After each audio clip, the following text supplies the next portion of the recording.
ನಮಸ್ಕಾರ HTV ಕನ್ನಡ ನ್ಯೂಸ್ಗೆ ಸ್ವಾಗತ. ನಾನು ಹರ್ಷಿತಾ ಎಡೂರು.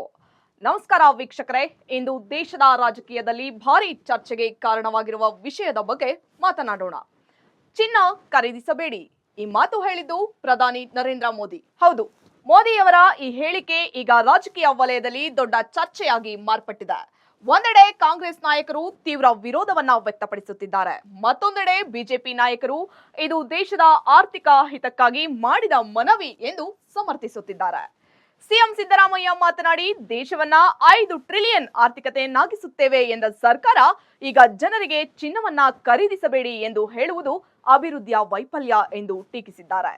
ಇನ್ನೊಂದೆಡೆ ಡಿಕೆ ಶಿವಕುಮಾರ್ ವ್ಯಂಗ್ಯವಾಗಿ, ಮೊದಲು ನಾಯಕರು ತಾವೇ ಮಿತವ್ಯಯ ಪಾಲಿಸಲಿ ಎಂದಿದ್ದಾರೆ. ಅದೇ ರೀತಿ ಎಂಎಲ್ಸಿ ಬಿಕೆ ಹರಿಪ್ರಸಾದ್ ಕೂಡ ಜನರ ಮುಂದೆ ಚುನಾವಣೆಗೆ ಬಂದು ಗೆದ್ದು ತೋರಿಸಲಿ ಎಂದು ಸವಾಲು ಹಾಕಿದ್ದಾರೆ. ಬಿಜೆಪಿ ನಾಯಕರು ಇದಕ್ಕೆ ಪ್ರತಿಕ್ರಿಯೆ ನೀಡಿದ್ದಾರೆ. ಮೋದಿಯವರ ಈ ಮನವಿ ರಾಜಕೀಯಕ್ಕಾಗಿ ಅಲ್ಲ, ದೇಶದ ಆರ್ಥಿಕ ಹಿತದೃಷ್ಟಿಯಿಂದ ಮಾಡಲಾಗಿದೆ ಎಂದು ಹೇಳಿದ್ದಾರೆ. ಅವರ ಪ್ರಕಾರ ಭಾರತ ಹೆಚ್ಚು ಚಿನ್ನ ಆಮದು ಮಾಡಿಕೊಳ್ಳುವುದರಿಂದ ವಿದೇಶಿ ವಿನಿಮಯದ ಮೇಲೆ ಒತ್ತಡ ಬರುತ್ತದೆ. ಚಿನ್ನದ ಆಮದು ಕಡಿಮೆಯಾದರೆ ವಿದೇಶಿ ವಿನಿಮಯ ಉಳಿಯುತ್ತದೆ, ರೂಪಾಯಿ ಮೌಲ್ಯವು ಸ್ಥಿರವಾಗಲು ಸಹಾಯವಾಗುತ್ತದೆ. ಬಿಜೆಪಿ ನಾಯಕರು ದೇಶ ಸಂಕಷ್ಟದಲ್ಲಿರುವಾಗ ಜನರು ಸ್ವಲ್ಪ ತ್ಯಾಗ ಮಾಡಿದರೆ ದೇಶದ ಆರ್ಥಿಕತೆ ಇನ್ನಷ್ಟು ಬಲವಾಗುತ್ತದೆ ಎನ್ನುತ್ತಿದ್ದಾರೆ. ಇದೇ ವೇಳೆ ಈ ಚರ್ಚೆ ಹಳೆಯ ರಾಜಕೀಯ ನೆನಪುಗಳನ್ನ ಮತ್ತೆ ಹೊರತೆಗೆದಿದೆ.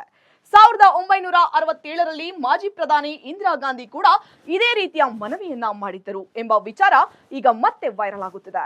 ಆ ಸಮಯದಲ್ಲಿ ಭಾರತ ಗಂಭೀರ ವಿದೇಶಿ ವಿನಿಮಯ ಸಂಕಷ್ಟ ಎದುರಿಸುತ್ತಿತ್ತು.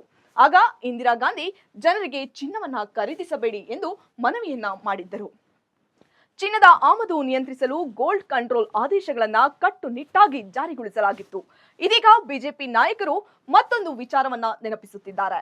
2013ರಲ್ಲಿ ಆಗಿನ ಕೇಂದ್ರ ಹಣಕಾಸು ಸಚಿವ ಪಿ ಚಿದಂಬರಂ ಕೂಡ ಚಿನ್ನದ ಖರೀದಿ ಕಡಿಮೆ ಮಾಡಬೇಕು ಎಂದು ಹೇಳಿದ್ದರು ಎಂದು ಬಿಜೆಪಿ ತಿರುಗೇಟು ನೀಡುತ್ತಿದೆ.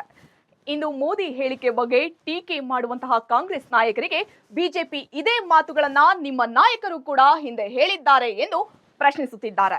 ಒಟ್ಟಾರೆ ಒಂದು ಚಿನ್ನದ ವಿಷಯ ಇದೀಗ ದೇಶದ ಆರ್ಥಿಕತೆ, ರಾಜಕೀಯ ಮತ್ತು ಹಳೆ ಇತಿಹಾಸ ಎಲ್ಲವನ್ನ ಮತ್ತೆ ಚರ್ಚೆಗೆ ತಂದು ನಿಲ್ಲಿಸುತ್ತಿದೆ. ಇದಾಗಿತ್ತು ಈ ಹೊತ್ತಿನ ಸುದ್ದಿ.